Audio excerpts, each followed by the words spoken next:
Yo, dog, I have to give you the Astro update. Today is Wednesday, and the moon's closing aspect as it left Cancer was an exact conjunction with Jupiter at 21 degrees. Remember, Jupiter is back in that area of the sky that she was at last summer. She's trying to expand whatever was trying to be expanded in your life, in your Cancer house. That was going on as of last summer. Now, yesterday we had Mercury being super active. She had so many conversations with a few different planets.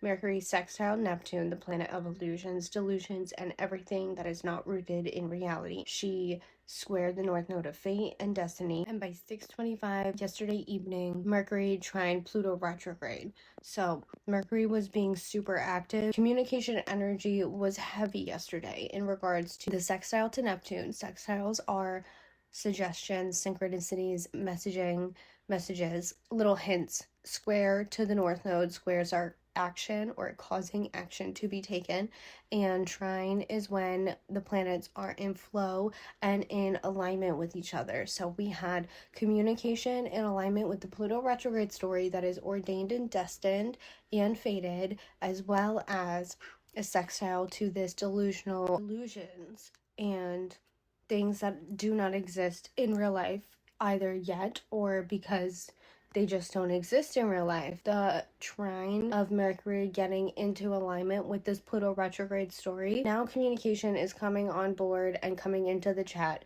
with whatever your Pluto retrograde story is. It started a few weeks ago, 2 weeks ago now, on a Wednesday. That's when Pluto's stationed to start moving backwards. You will know what it is depending on whatever your Aquarius house is. It will be in that area of your life.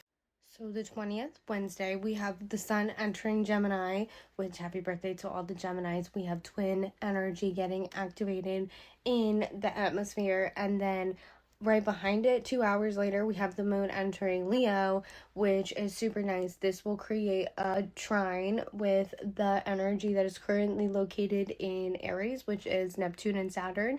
So we have the moon coming into flow and alignment with this karmic Neptunian energy that we worked with heavily in Aries season. Thursday, the 21st, the moon will be having many of conversations. It will square Mars, who is newly entered into Taurus, logical, grounded, practical actions being taken. With the moon entering Pluto's opposition, Leo, we now have our feelings standing in direct opposition with this Pluto retrograde story, which really brings some interesting feelings into the mix, especially if your Pluto retrograde story is heavily rooted in power dynamic.